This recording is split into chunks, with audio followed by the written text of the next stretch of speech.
You know, I don't, a lot of people have a good story, or a lot of people I'm talking with, even about a theme, their story is the backdrop, and I don't always think the way to do the interview is to have them tell the story, but I actually think with you, I think the story is the framework, and, you know, I want to jump in and ask you questions about what certain things mean and conclusions you've drawn about big subjects, but I really think I just want to start with having you talk about what happened to you in your life that changed you so much, your accident. I mean, the actual details. Well, just... I struggle with this question because everyone Yeah. does, and I end up kind of giving a litany of, here's what happened, blah, blah, blah. But Well, just start the story, and we'll see where it takes us. But how old were you when you were in the car accident? I was 13 years old. I was sleeping in the car when it happened. So one of the reasons why it's called waking is it literally was waking to another life. We were traveling from Kansas City, Missouri on the Sunday after Thanksgiving, because we spent Thanksgiving every year down with my mom's sister. And we were driving home, and it was 31 degrees and misty, and it seemed like a harmless day.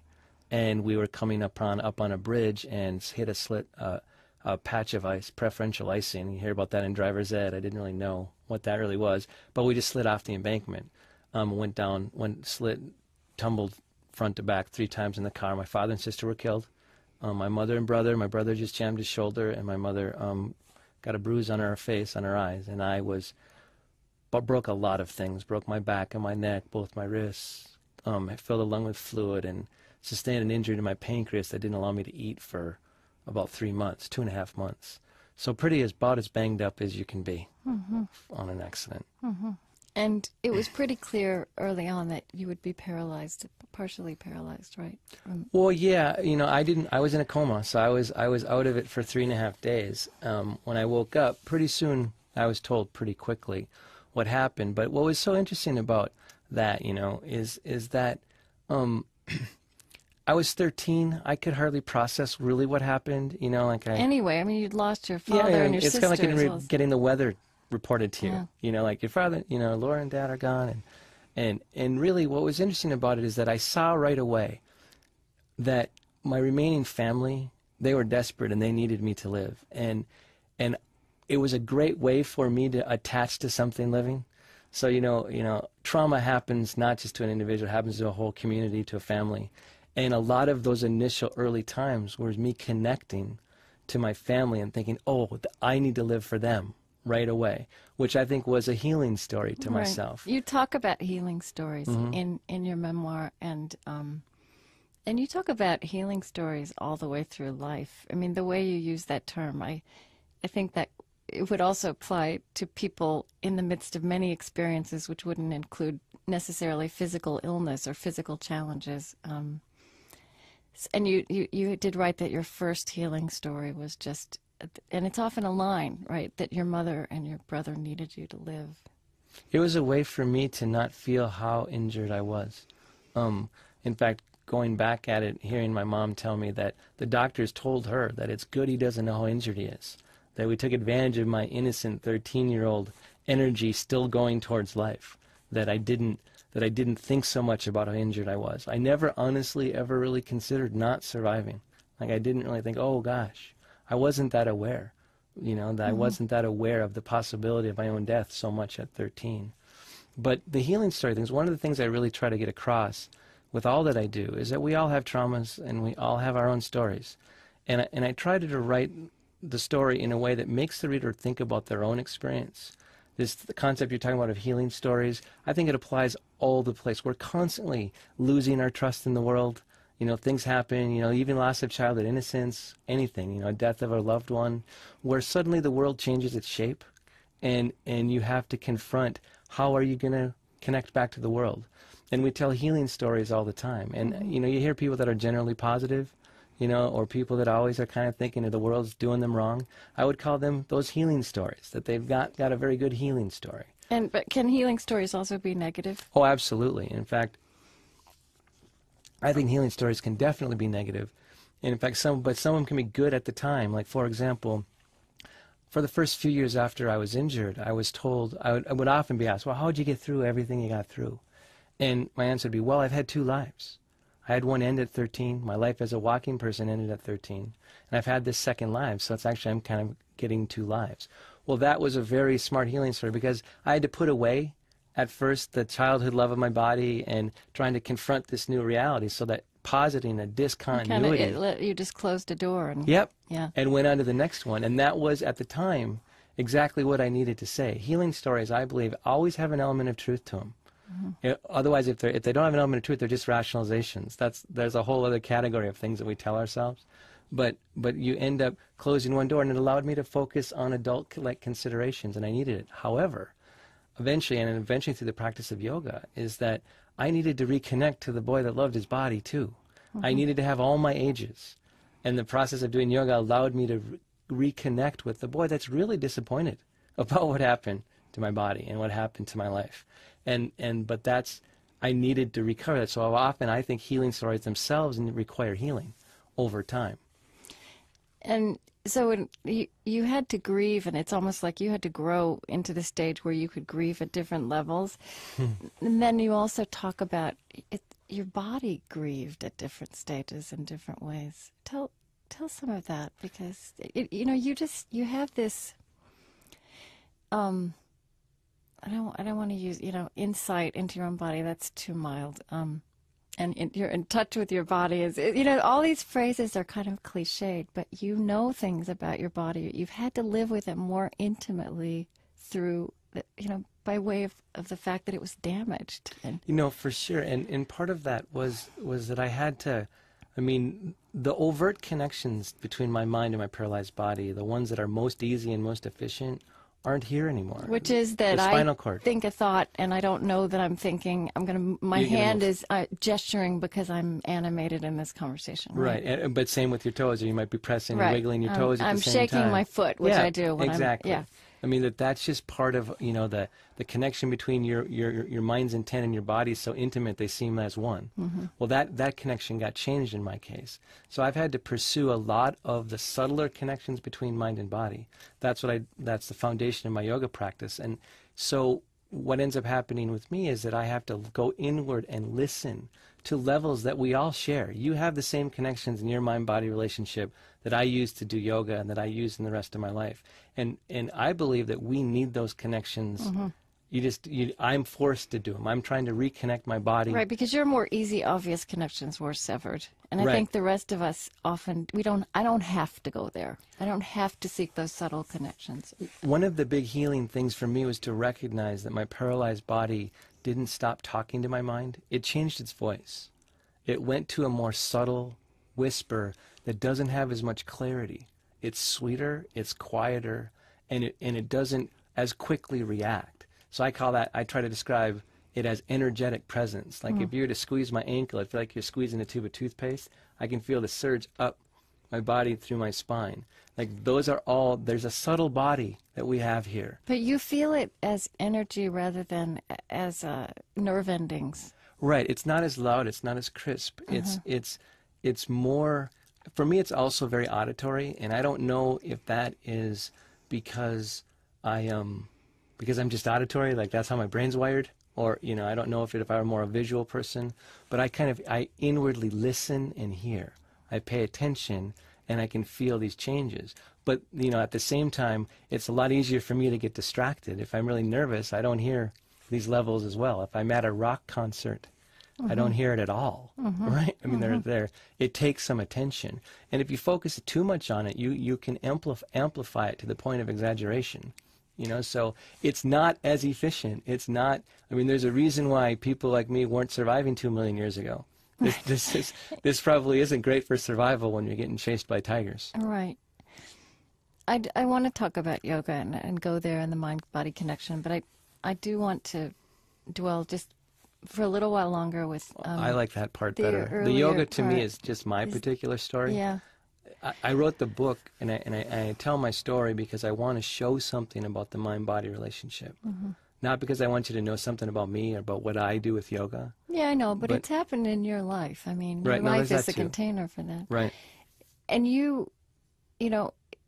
the flip side of this, what you're describing that you've learned over these years, how many years? 15 years since I started yoga. is that you had real experiences, as you say, of leaving your body early on, not only after the accident, but just through excruciating rehabilitation and other operations that followed. And, I mean, tell me about that. It's so interesting because there's one experience in particular that happened to me soon, right when I got to the Mayo Clinic, that I call an overt out-of-body experience, although I don't know what really happened. I was drugged when it happened. I don't know if I really was watching from above, but I had some screws twisted into my skull to stabilize my broken neck, and I was watching what was happening below, and what was revealed to me in that instance, and I realized more in retrospect as I've gotten older, is that I got shown something there about the fluctuation and movement that can happen between mind and body. And that insight, that there isn't the crisp boundaries that we think there are, or that it's all the same, that I got shown that, what we think is all a tight knot is actually much more loose.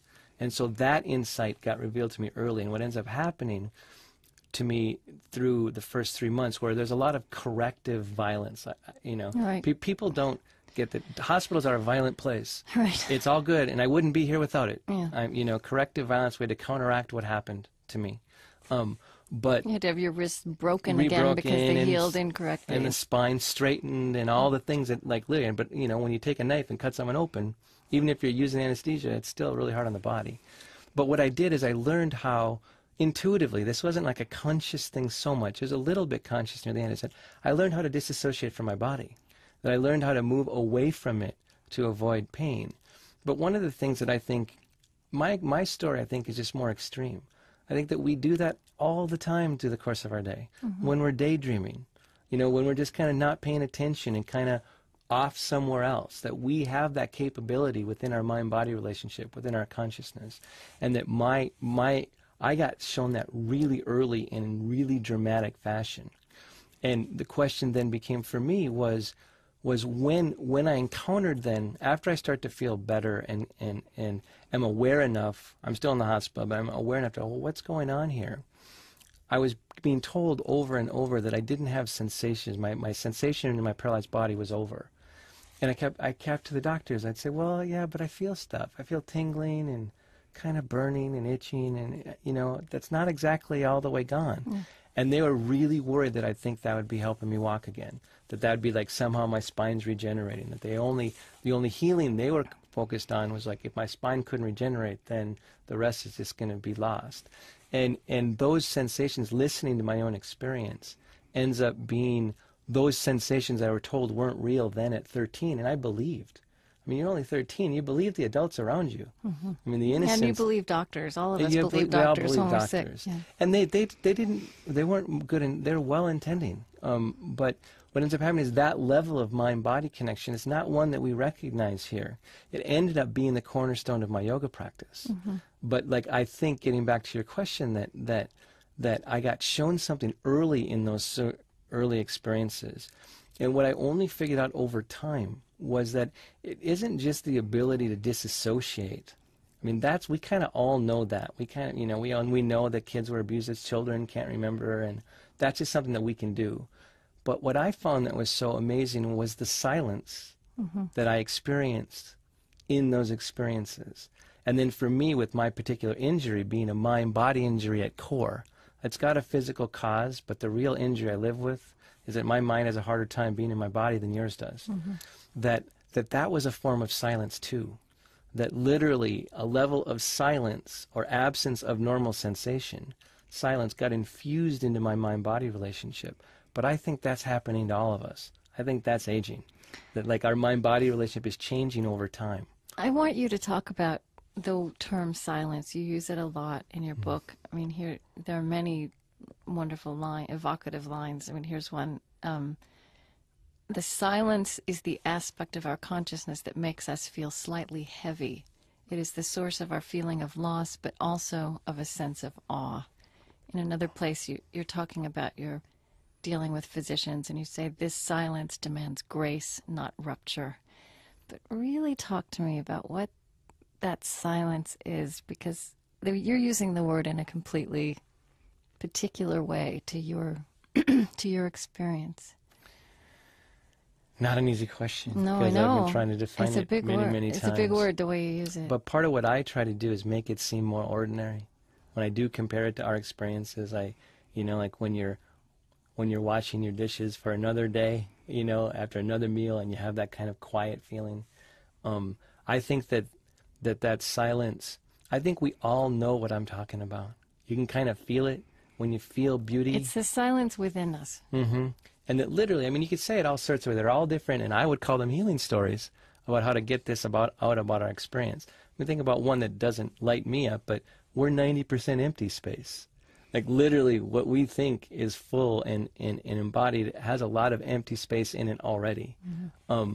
But I think that there's a dimension, like for example, when you learn to soften your organs of perception, let's say if I were to ask you right now to soften the inside of your mouth, and in particular relax your tongue, something will happen to your perception inward in your body, and you will hear something different. The world will suddenly get a little quieter.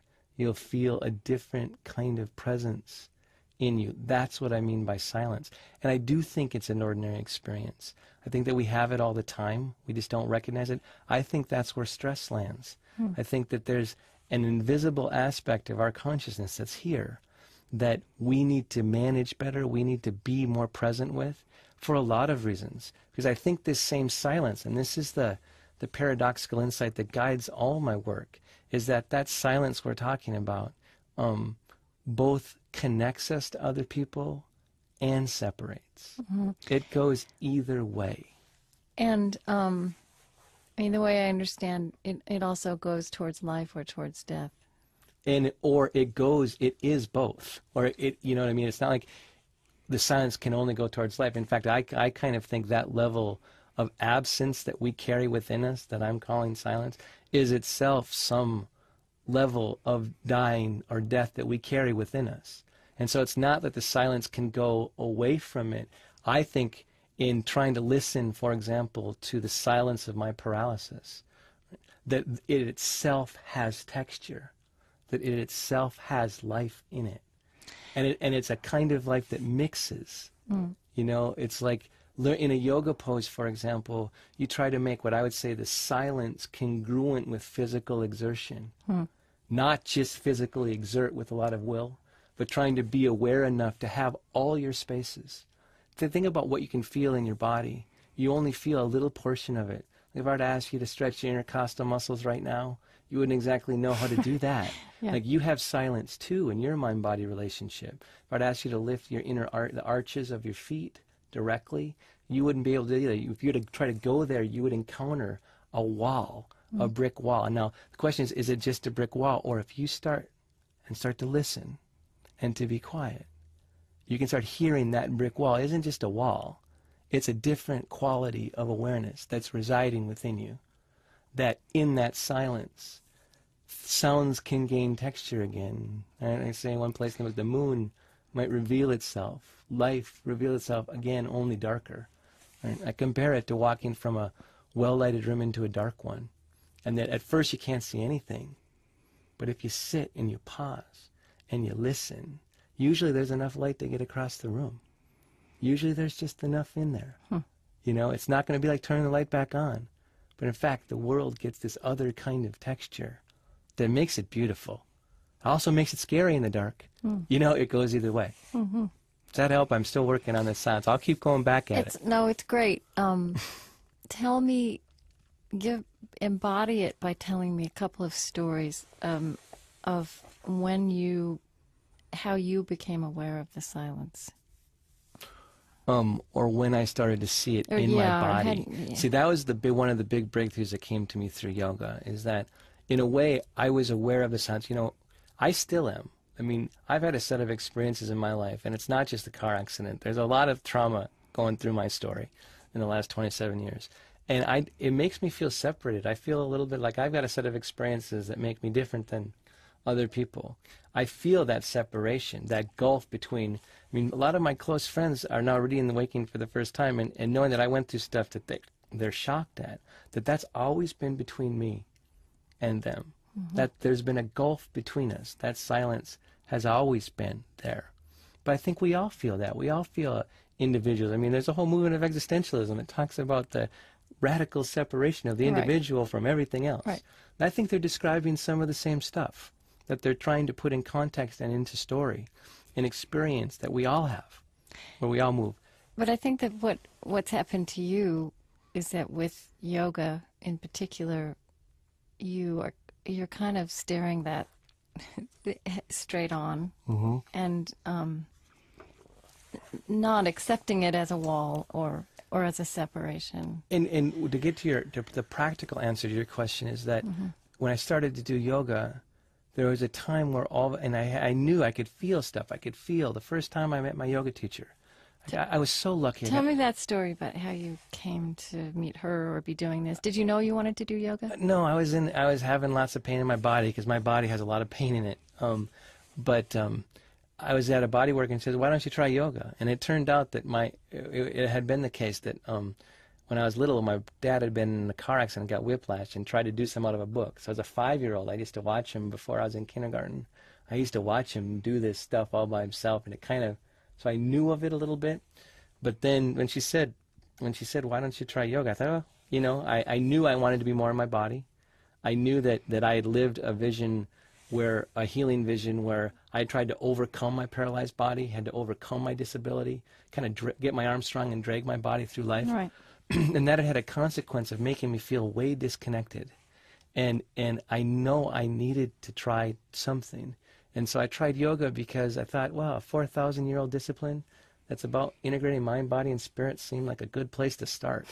But then I got extraordinarily lucky. The first teacher I met, Joe Zukovich, that relationship, I know I would not be where I am now and been able to stick with it if I also hadn't had an extraordinary personal relationship with my yoga teacher and her family. They kind of just took me in because it was hard. Because I had a lot of things when I was first starting yoga, like I said, I was asleep in the car. I had no memory of that day at all. I had a lot of post-traumatic flashbacks, a lot of where I was encountered that my body had And that body memory, had stored it, right? Had stored it. And in fact, that I had left my body to avoid the pain. But what I had done is made my body absorb it alone. So as I started to reconnect to my body, I had to reconnect to the fact that not only was it conscious in a way that I hadn't thought was even possible. Yeah. I was in graduate school studying the mind-body problem and consciousness, and I thought I knew what I was doing, and suddenly my experience throws at me that my body's conscious in a way that it's got memory. Your body was alert to that the car whole thing. accident. I don't have any visual memory of that day. I can feel the skid off the bridge. I can feel where the blow came from. I can feel when my lung was collapsed and I had trouble breathing. I can feel that angst. It's all in my body, and I can't see any of it. It's all in my body. And so I had to change. It's like a physical narrative rather than an Exactly. oral narrative. And it completely changed my life. Where I went, I always had kind of sensed that. But what's ended up happening, and this gets back to your earlier question, is that what ends up happening is that silence that I used to disconnect, I start to realize is embodied in my paralysis. And that the paralysis is itself a teacher of presence to me. And I compare it in the book to an artichoke. If you take an artichoke and you pull, as you eat an artichoke, you pull off leaf after leaf, thriving muscle off of my outer body, off of my legs after muscle, and eventually you get to the heart of the artichoke. That's what I think I experienced in my paralysis. I experienced what existence would be like before toil, before action. This is what it is when it just hums. And to whatever extent I can feel and intuit that, which I call energetic awareness or sensation, I'm getting a glimpse into a level of existence that we have a hard time hearing. And that's part of why I came back to tell my story. That for me, writing Waking I wrote it to show something about the mind-body relationship, but I realized in the process of writing that it's a homecoming of sorts for me. I got knocked off the road, and I'm coming back to the group going, hey, look, it's pretty cool. Yeah. There's some, in the silence, there's some really neat stuff.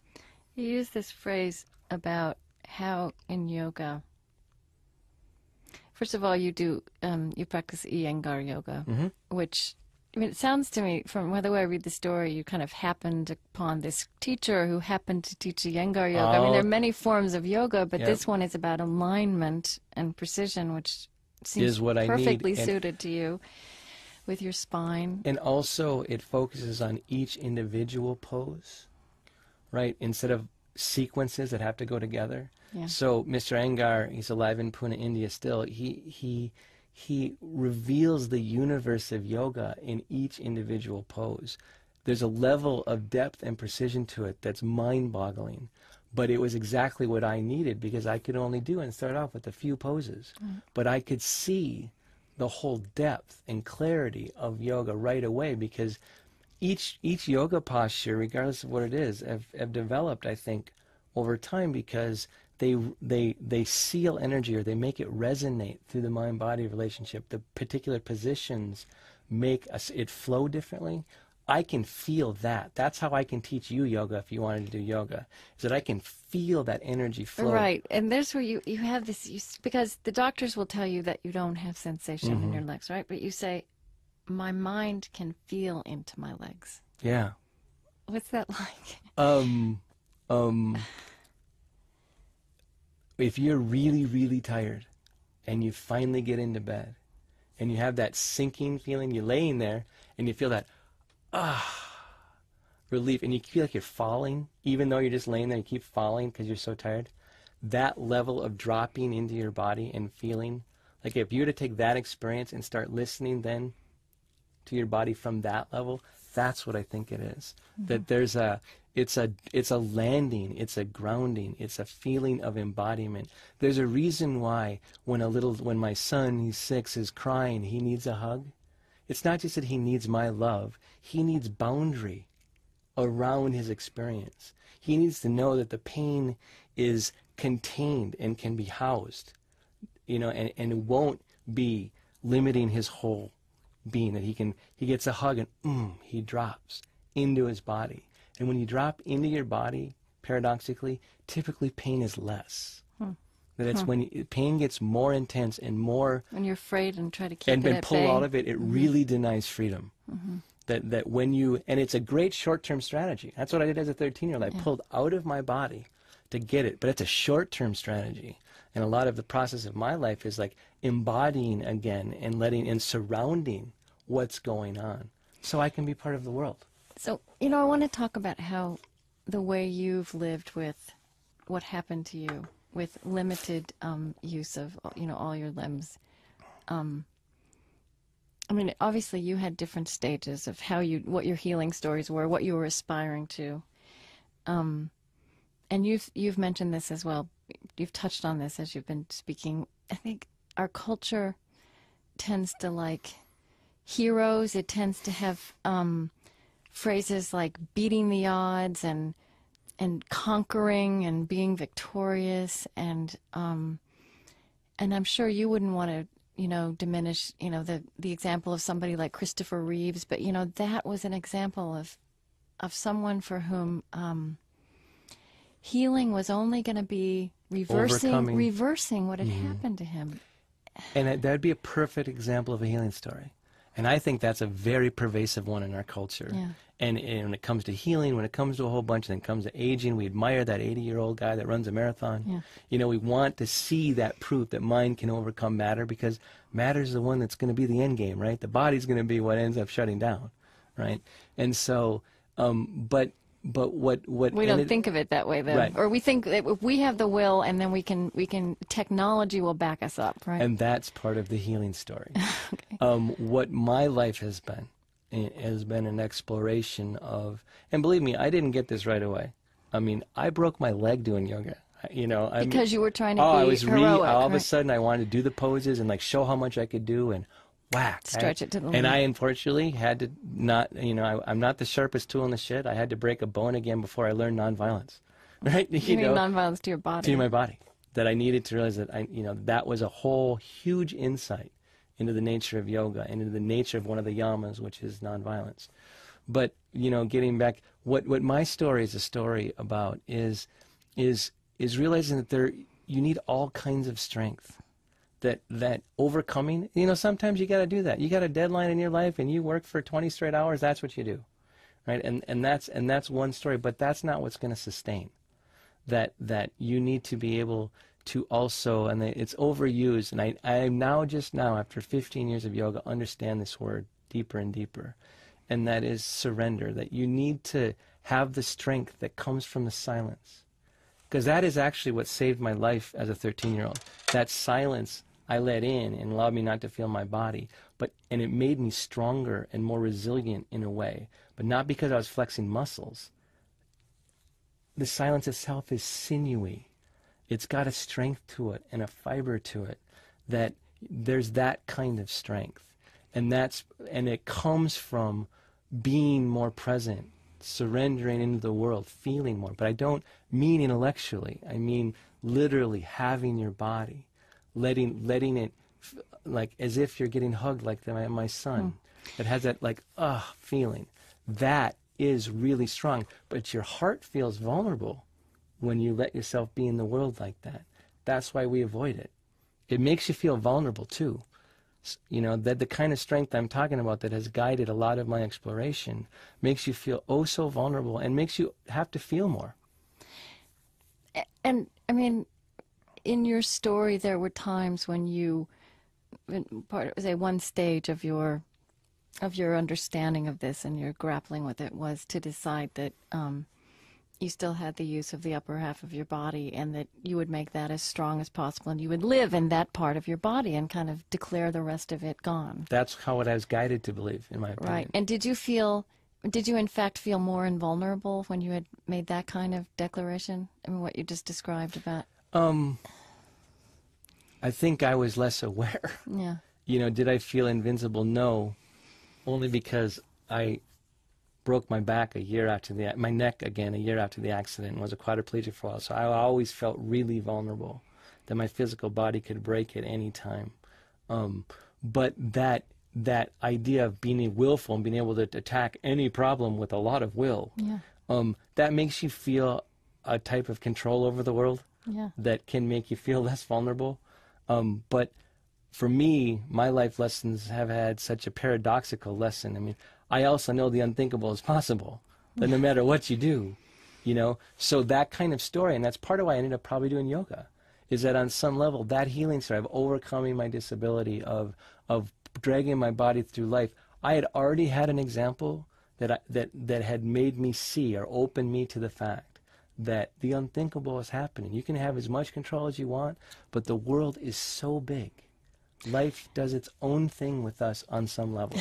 You know what's so interesting? The phrase, I think all the language around something like the mind-body connection is a little bit loaded, just like a lot of the language around religion and spirituality can sound new agey. And I mean, you had the experience with physicians that you did yoga and they thought of you as new agey. And I think part of that is just a language problem. But what you're pointing out is that a lot of the culture's glorification of will and triumphing by determination, that's also a form of mind-body we're asserting the mind-body connection without calling it that. Right. It's a form of integration. Dominance over bodies is what human beings have done for thousands of years. Whether it be nature, whether it be each other, it's a form of mind-body integration. If I have a religion that I want you to believe, our history shows us that you can try to conquer the people and see if they'll have to accept the belief. That's mind-body integration. There's that level. And that it's, my whole point is that we also need, that's one thing we want in the tool belt, to use will when you need to have it. But we, I think, are just on the beginning of realizing that there are many other ways to integrate with body. And in fact, I believe our human survival over time is going to depend on us getting much more subtly aware of bodies. Much, not just our own, the earth, each other, that we need to start studying, and we need stories that help us see that there's depth and potential in what we're already experiencing. And that's part of why I started telling my story, is to try to get that across. And even in bodies that don't function with the perfection to which we aspire, which in fact is a fallacy. And I mean, aging is an example of that as well. And also, you know, I also specialize in adapting yoga to people with disabilities. Right. And one of my, it makes me love yoga so much more. Yoga can travel through any body. It's not about the perfect pose. It's not that. It's like literally it's a phenomena that occurs at your mind's intent and your body's limits, and it kind of poof, it happens, and it travels through any body. One of my favorite things is to have a yoga teacher come to my adaptive class, because what it does is you have this faith in yoga, and you know on some level that it's not just about being able to do these incredible poses, but then you see it in three-dimensional form what's going on. That, like, literally, I believe working with neurological deficit, one of the big things for me was recognizing, I thought when I first started teaching adaptive yoga, that's why I started teaching first, I thought, well... And adaptive yoga means? Just adapting yoga poses and whatever you can to allow or have someone that lives with not as able for whatever body, is physically possible. Right, to do whatever they can do with yoga, adapting it to someone who doesn't have as easy of a mind-body relationship. Right. And it's not just physical, it can be cognitive too. You know, some people have that disability too, obviously. But that you see in class, you see the principles. Let me back up for a second. What I wanted to say is I thought I was giving back. Like, I had this knowledge with yoga that I needed to help, you know, I needed to give somewhere.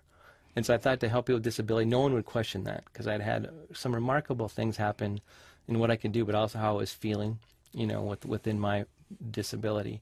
But what I thought I was teaching them, and what I realized is that neurological deficit is the frontier of mind-body integration. And I don't need to go in with yoga and try to fix somebody or reverse their condition. But in fact, it struck me, there's an analogy, I think, with the development of 20th century psychology, that if you think about, like, Freud and Jung as they're developing theories of the psyche, they work on neurosis and psychosis. They study those aberrant psychological states, and then they start to theorize, right? That the analogous group for mind-body integration is neurological deficit, whether it be cognitive or physical. Right? That, like, literally here you have mind struggling through body. Because think about someone who's disabled. Pretty much on some level, the core injury is that their mind can't quite make it through their body. Right, that connection is with severed. the same kind of clarity. Yeah. And what's important about teaching someone with a disability or helping someone with a disability is that what they're already doing, the things that some of my students already do just to live their everyday life, are themselves miraculous solutions to a mind-body problem. It's not like, oh, do it this way's better, this way's better. You better make sure you understand why they're moving the way they're moving, what problem it's solving, and then makes you just go, oh my goodness, there's so much ingenuity in the human mind-body relationship. And then you try to help them do it with not so much will.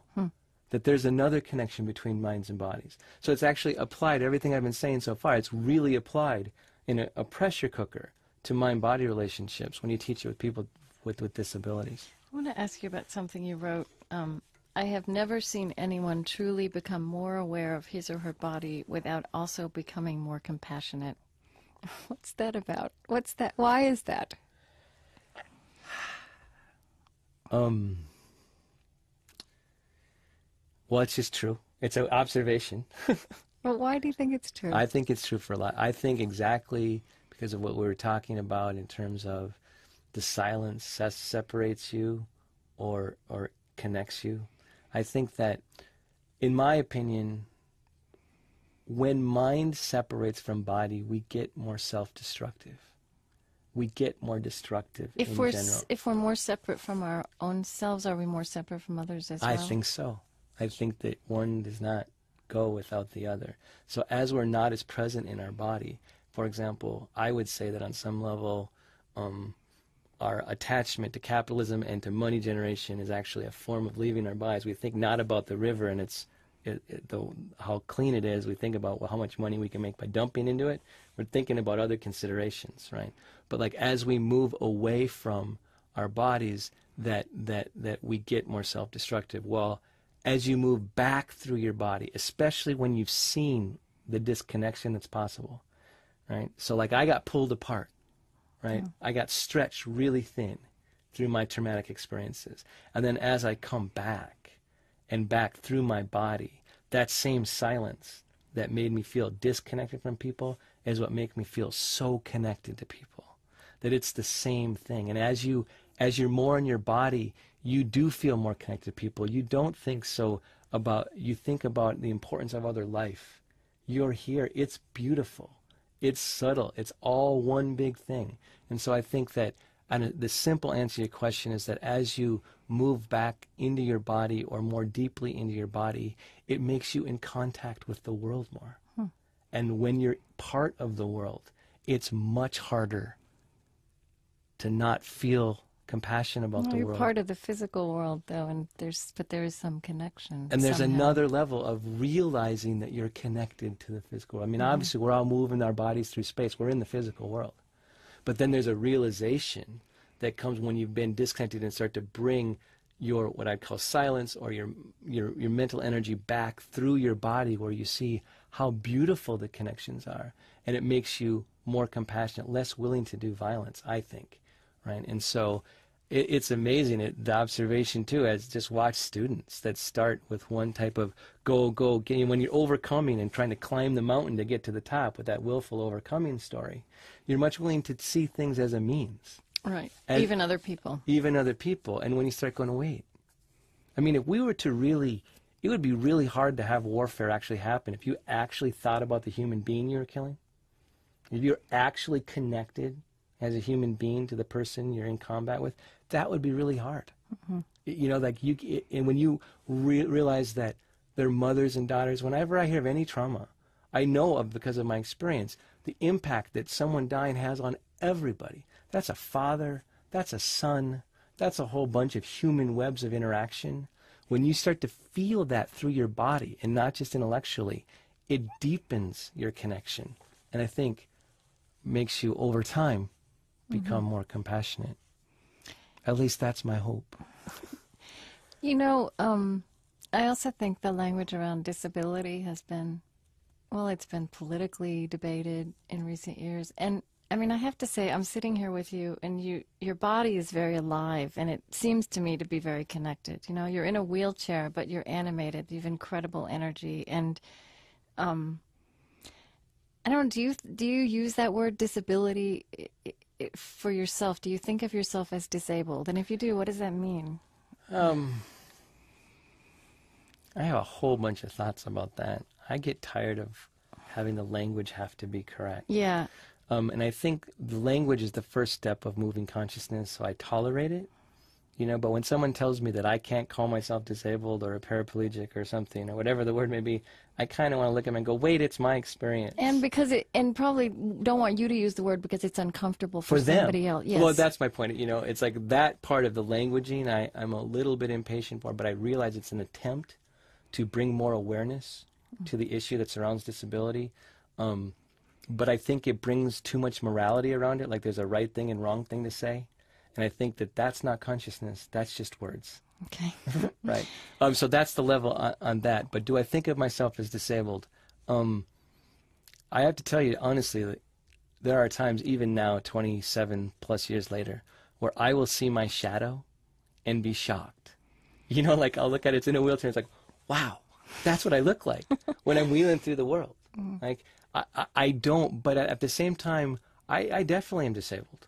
You know, like it's definitely, but my life force, and that's part of what Waking Through Story tries to open, is that life force isn't completely determined by your ability to flex muscles. That there's something here, and I don't know what it is, and I don't care if it's neurophysiologically explained, but there's a presence here that flows through us that isn't solely determined by the fact if I could stand up or not. And I've always felt that surge. And I also know that connection was what made me such a good athlete as a little kid.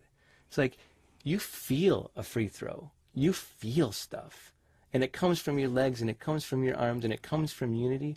All that unity's still here, right? I just can't quite stand up, right? So, So, you know, you describe in your book that at different times in your life and through all the operations and your initial injury and other injuries, you then at some point started to realize that healing could look like something different than being able to walk again.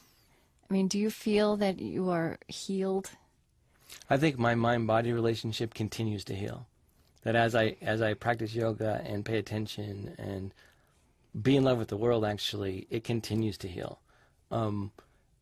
I have so much more presence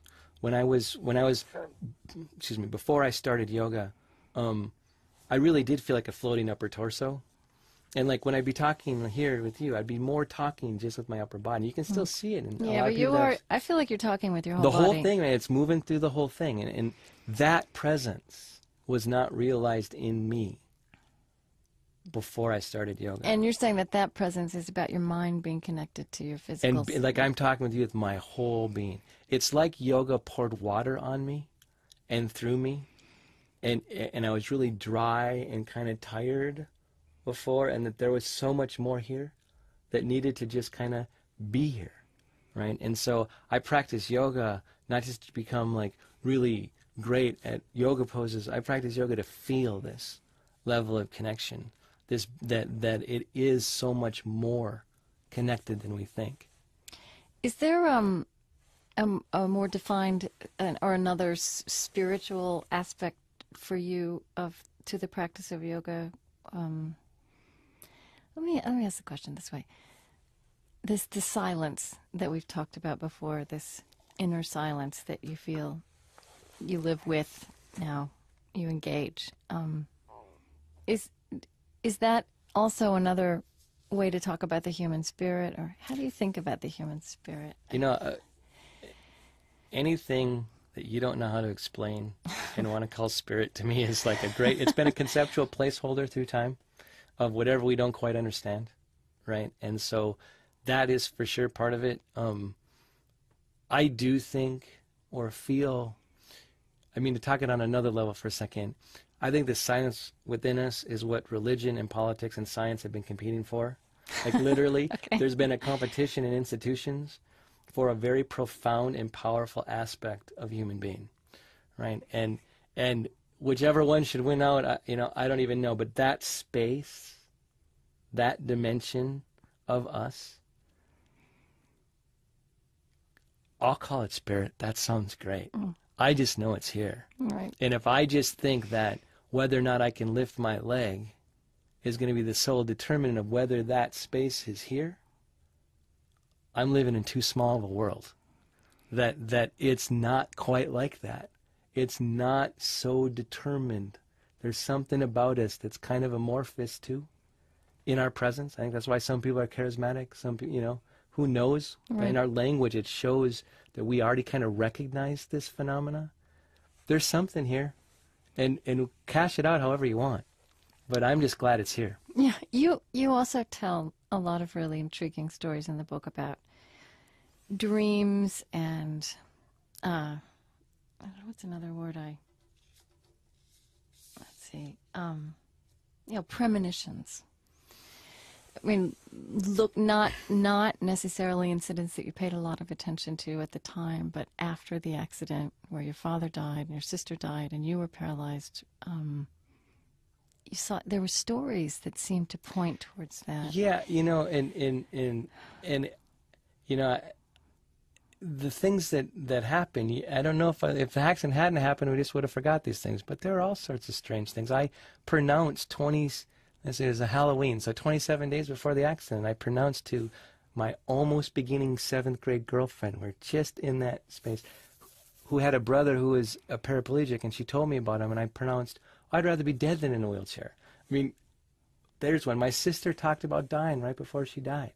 My brother had a dream that there was an accident. All these things that happen, like I don't know if there's, I don't necessarily mean that there's foreknowledge or premonition, but I think that when I ended up, one of the healing stories that I come with and believe in is that your life is gaining current. It's like a river gaining current. And there are things that are kind of telling you stuff. One of the lines that I use at the end in one of the chapters is, feeling without knowing, that is our fate. Right. Right? And I really think there's something to that. Did I know what was going to happen to me? I remember a conversation with my father where he first introduced the notion of my own mortality to me, and I was only 10. And I didn't understand what was going on, but I felt something. I felt like somehow my life was going to have stuff in it. My mom has always felt that about her life. And you see her eyes, you can see it. That there's been, that in photographs of her as a young woman, you can see it in her. And Is that really true? I don't know. You know, death and trauma travel through your life with such stunning swiftness. You start to tell stories. They're healing stories. Does it help that maybe what was coming online for my family, does it help that we knew kind of and got tipped off in advance? I don't know. Kind of raises the hair on my back and goes like, wow. You know, there's a thing that my sister wrote, remember me as I do you, with all tenderness that is possible for one. She made 3 copies of that in the year before she died, and now one hangs in my office behind my back when I'm reading. It's like, 3? Like, what is that? I have no idea. But it makes me feel wonder about, I don't understand exactly what's going on, but it does seem like there was something coming, maybe, that we could kind of feel, but we never would have known unless it actually had happened. You know? And do you think, when you tell those kinds of stories, do you find that other people have those kinds of stories? Yeah. Yes, absolutely. It's hard to talk about those stories, though, because, well, they are mysterious, and how do you sound? Right? They're hard to admit, Uh-huh. right? And that's why I go out of my way to say, I'm not saying anything about predestination or foreknowledge. I have no idea. I just know that these are stories. These are things that are in our family that happened, and look what happened. I don't know. Are they connected? I don't know.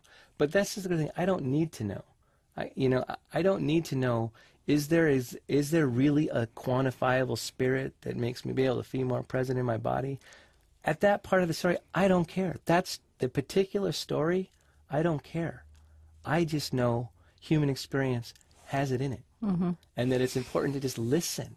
Because I think when you listen to your own experience, because in a way, all I ever did with yoga was listen to what I actually experienced in my paralysis. Not the conception I got from other people, from the doctors, from whoever. Just listen and let it be whatever it is. So part of the hope of waking is listen to your own life. If you think it's telling you to go get a soda rather than not, I think you probably got a problem. Right? If you try to make that too particular. But if you listen to the general unfolding of your life, somehow it's moving a particular direction. How old are you now? 40. It does strike me that you make a lot of comments about aging. You seemed, I don't know if this was happening all the way through, but as you reflect on your story, beginning in your teenage years, you see a lot of analogies, a lot of things you learn about living with paralysis, about healing. You see a connection between that and the way people in our society think about aging. Talk to me about that. You know, it's funny. It started for me in the hospital, where I literally told people right after intensive care that I was 13 going on 41. And that all of a sudden here I am almost 41 again, and it's kind of weird. That's one of those things we don't want to admit. You know, you feel a little bit of that. But that I had to grow up fast. My childhood innocence changed abruptly, radically right away. But so there's that. I've always, as a little brother, I'm the youngest in the family, I always kind of wanted to be older. You know, so I've always thought that there's something magical about age, which of course there isn't, but there is too. But also that, you know, my body's hard, was prematurely hard and full of a lot of pain. I have a lot of issues, pragmatic issues, living issues, day to day, that are associated with the body not functioning as well as they usually do. I was struck in the hospital when I was in rehabilitation, even a 13-year-old. I was 13. Most of the people in the rehab gym were older. You know, I was around and rehabilitation was happening with older people. And surely I was the sole pubescent boy in the rehab center, because I was too old for pediatrics. So I was always aware of some of the issues that I have are going to be mirrored as we age, that my body is sore and hurts and always has, right? So that I think that got me thinking about age. But I also, you know, I have learned so much from people, and especially older people, and watching them and watching the kind of presence they have. You can feel their willingness to sit still differently. Like I can, and so I feel in me, as I've become more aware of what I'm calling the silence, I can feel it more in people who are older. I mean, they say, I guess they say in India that true spiritual life can't begin until you're 60. I think that tells you something about what happens, that the mind-body relationship has to tip towards this silence to be open enough to see. And does that start to happen as our bodies become less powerful, or and less we have present. to let go of that somehow, as our sole source of strength? I think that as the relationship between mind and body starts to tip its balance, that things change. You say at one point, I can't remember what context in your memoir, that you completely disagree when people say my body is failing me. I'm in my 40s too. You know, people start to say this after they're 40. It's your eyes or your knees. But you really are, you say that that's absolutely wrong. And I say that, and it's full of grief for me, because I took advantage of my body as a 13-year-old by leaving my body to absorb all the trauma that it did. And one of the lessons that I've learned is it was my body that kept me living. That your body, for as long as it possibly can, will be faithful to living. That's what it does. I mean, even despite the fact that it's that coming there's apart. decay that comes it's because with age. my body didn't ask to get hammered and break and have its spine shredded and many bones broken, and it went, okay, let's regroup, let's go. And only a little part of my body didn't heal. Only, an inch or two of my spinal cord was not able to regenerate. It went to work, right? And that's what it'll do. That's what it does. It might get confused. It might know how to grow the right cells, but I'm telling you, it's moving towards living for as long as it possibly can. And how does that make you think about how we might approach, honor, or if we know that about our bodies, even as we age, even as there are things happening in them that we don't like, how might we live differently in that awareness? Again, there's a thing in yoga. It's called pranayama. It's yogic breathing, and you breathe in a yoga pose for the spaces, I believe this, for the spaces that you can't feel. You don't just breathe for the bicep that you can really flex. You are trying to get life force through the spaces you can't feel. When you do, your balance increases, your strength increases, your flexibility increases. I think that when you talk about in terms of honor, if that's a healing story you want to tell about honoring your body, but don't make that a moral insight, like, oh no, I better only eat this or not that, right, and getting all caught and up that is the other way we do it, and that's too. the other way we do Yeah. it. We work until we think that's a moral insight. So grace, I like grace, honoring has more weight in it in some ways. Or responsibility to my body, that, boy, doesn't inspire me at all. You're saying be graceful with your body? Is that what you mean? Or know that the places you don't feel in you are graceful. They're not loss. They're not absence. They're part of your strength, of your fiber. That it's not just in a piece of wood. It's not just the grains of wood. It's the empty space and spaces between the grains of wood that make it strong. It's both. And so, the world not only gets lighter and easier when you include more of yourself here. Right? You house more space than your mind will ever know. And how do you deal with those parts of your body that you don't like what's happening to them? The skin that's aging, the knees that hurt. I mean, those are minor problems compared to the pain that you... Well, no, but I'd like to say in every particular instance, I'm great at it. No, this is hard. This takes patience. This takes, it takes showing up every day. I'd like to tell you there's a one magic insight and suddenly it's all easy. No, it's work like everything else. I think more deeply, but differently than most people. How much my body has absorbed and moved towards living still. So I look at, I have places, skin on my body, old pressure sores and old stuff that happened that you can see the skin is struggling to stay and hold. You know, I don't, so, oh, it's not holding, dang it. I feel like, man, it's working as hard as it can. You know, there's that type of feeling that I have now, and I didn't used to have that, you know, but you know, looking at, rather than how your mind-body relationship or your being is moving away from life, instead looking at it as how it's staying connected to life. Again, I think healing stories are so important. Right there, you got a basic one right there. How are you going to see it? Are you leaving here? Is your presence changing as you leave here that allows for other things? Yeah, my body does not heal as well as it used to when I was 13. That's true. My physical body doesn't do it. But because of the compassion I can feel for my body, for others, something else is healing. Right? It may not just be the skin on my ankle that I wish would heal a little bit better.